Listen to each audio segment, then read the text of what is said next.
Hi, welcome to Shakespeare, Fall 2021 edition. Here's the syllabus. I would like to walk through the syllabus with you, highlighting what I think are some of the most important issues. This is something I would do in a classroom if we were meeting in a face-to-face environment, and quite honestly, I don't want you to be gypped because we're not in a face-to-face environment. So here we are. Now, the first thing you know, well, first of all, my name is Andrew Hoffman, it says so right there. My email, and this is something, of course, that's very important that you be able to access or communicate to me. This is a district email account, and I check this every workday, and I try to check it probably at least once on the weekend.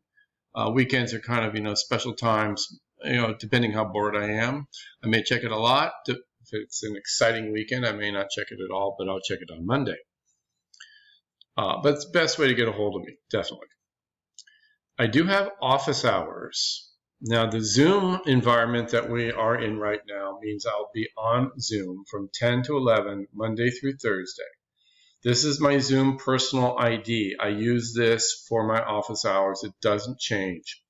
There is an announcement on Canvas. It's the first or second announcement. I believe it's the very first announcement, actually, indicating the office ID, right? The Zoom personal ID for office hours.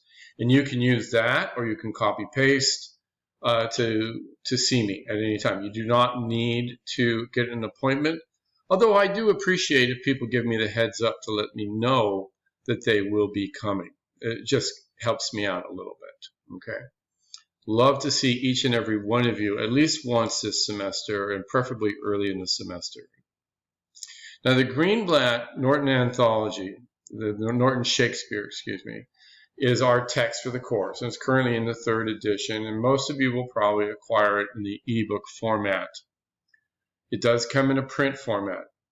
It is a fabulous book. By the way, if you buy the ebook, I do believe you have access like for life.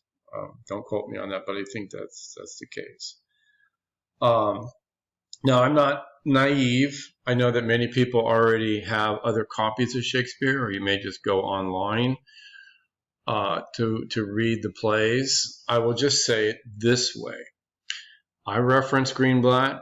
I talk about what's in the textbook, and I require, I don't require you to have the textbook, but if I make comments on your papers that suggest that maybe you haven't had good help, that's because perhaps you didn't get the Greenblatt book. Greenblatt book has great editorial notes. It has prefatory material for every play. It has prefatory material for the Shakespeare and the life in London and the theater. It's basically really great. If you like Shakespeare, especially if you're an English major, I would greatly encourage you to acquire that. Now, if you're just going to say, hey, I'm just going to go find what I can online for free, it's on you, right? You get what you pay for. The recommended text is the Mla Handbook, which is currently in the 9th edition. The only reason I put this in, I don't expect you to get this book for this class. But if you are an English major and you are writing a lot of papers, you definitely want to have the current Mla Handbook. Okay, that's just kind of goes with the story. So here's the course description. This is what's in the catalog, and it basically says what we're going to be doing. You can read that on your own. The course learning objectives, and this comes from, paperwork you don't even want to hear about. But this basically says what we're going to do, right? And what basically you can do upon completion, right? There's our course learning outcomes. This is a broader vision view of the outcomes. Now, the deans make us put this into the syllabi. I think it's really silly. Most people don't understand them. Most teachers don't understand them. If you want to ever ask me a question about them, go ahead. I can't guarantee I could answer it, though. Things to keep in mind. Okay, what kind of things do we need to keep in mind? First of all, success or failure is directly related to participation. My feeling with the online experience, now, what are we now in our 4th semester, I guess, 4th semester of mandatory online. And I've taught online classes before COVID for actually several years. And my experience is very simple. And it's not incredibly different from a face-to-face environment. You got to participate. The more you participate, the more you'll get out of a class, the better you're likely to do. Failure to participate generally leads to overall failure. Okay? That's true in the face-to-face environment. That has not changed in the online environment. If anything, it's a little harder because I can't be there to stand in front of you and say, hey, come on, what are you doing? Right? But I will try to contact you if I see that you have stopped participating. And I will notify you that you have to complete some work. And if I still don't hear from you, I will drop you for lack of participation. Okay, it's basically the equivalent of missing classes. All right. Now, if you have a verifiable medical excuse, a legal excuse, religious holiday that maybe has conflicted with something, please let me know. That's very, very important that you communicate. Now, some very important dates that we need to have up front. First of all is what's called the drop date, which is September the 3rd. It's basically after the first 2 weeks of the semester, first 2 weeks of the semester. You have this time to add or withdraw the class. Okay, any class really in your 16-week calendar. Then you have up until October the 29th to drop and receive a W. A W, just remember, a W is not an F. It does not go into your record as a 0, doesn't lower your GPA or anything like that. Okay. But it is important that you know that after the 29th, if you're still on my roster, you must receive a grade. And it is the student's responsibility to make sure they add and drop by the deadlines. Okay, now we have the various assignments. There are specific due dates and due times. Work not turned in receives an F. That means 0 points, not F as in 60 points, F as in 0 points. Okay. If you have a verifiable illness or other legitimate reason for lateness, again, you must contact me. I am not a mind reader. Okay. Family vacations and employment conflicts are not legitimate reasons to be late. Okay. This is something that you need to tell your family. This is something you need to tell your employer.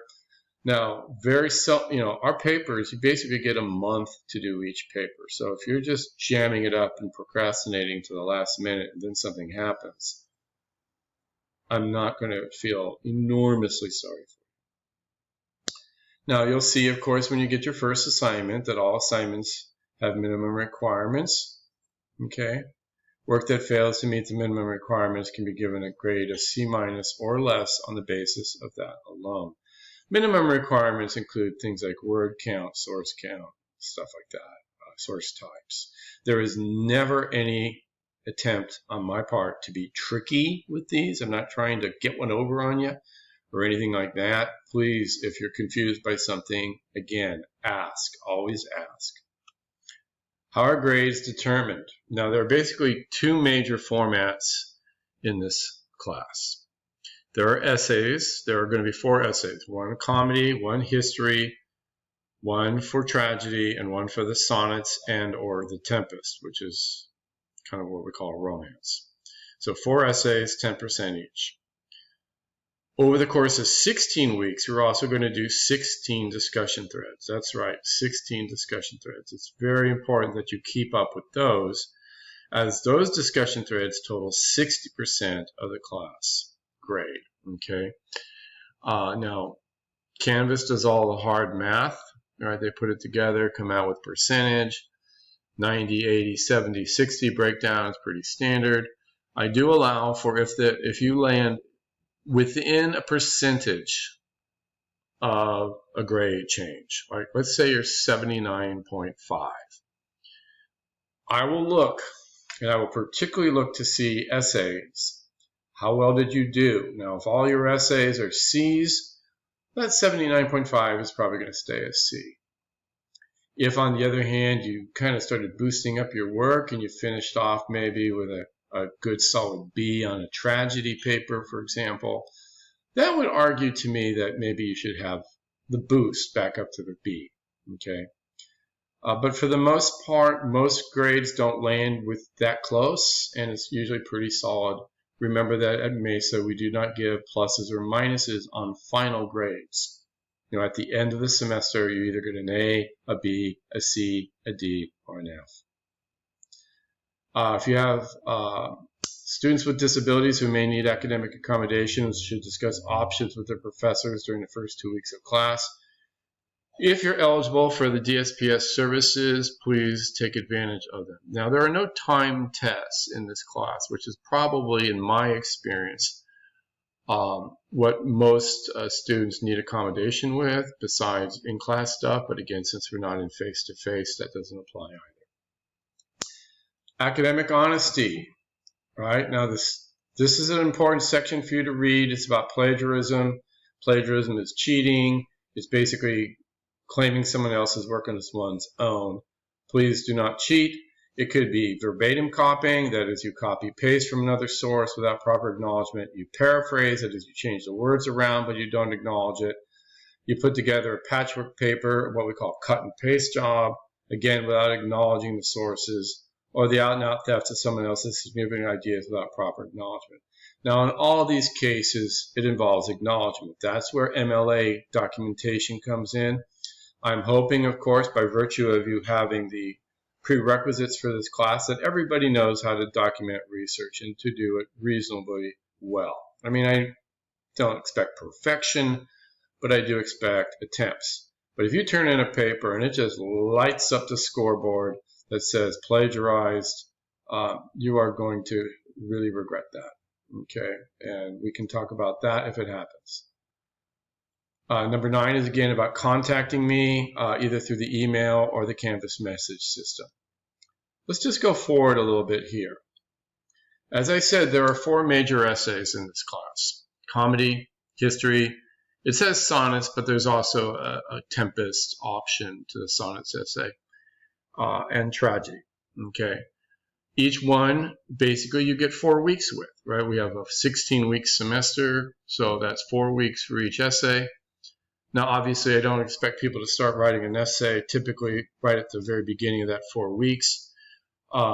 We are discussing 2 plays in each section, 2 comedies, 2 histories, 2 tragedies, and I said we have sonnets and the tempest, so that kind of splits that in half. And the questions will allow you to pick and choose which of those plays you want to write about for each of those types. Okay. But please note these due dates, which all look like they have 2020 dates. Oh no, those are all 2021. I'm going to have to go back and change that, but I don't want to have to re-record this, so it'll be changed when you look at your actual syllabus. Sorry about that. That's embarrassing. Here's the standards for lit essays. I don't really want to go through this. This is pretty much a very common layout, a rubric, if you will, a descriptive rubric of why grades are what they are. The one thing I just want to emphasize here is this is all about what you do. It's not about how hard you work, okay? I grade papers. I don't grade people. I don't grade potential. I don't grade effort. I grade what's actually written, okay? Some people have a very hard time writing. They spend hours and hours of writing and they still don't get a high grade, and it can be very frustrating.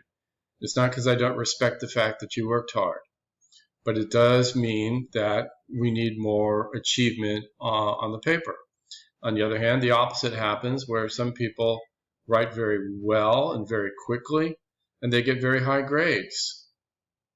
Life isn't fair. That's just the way it goes. I'm grading the product. I grade the essay. Okay. That's just the way that is.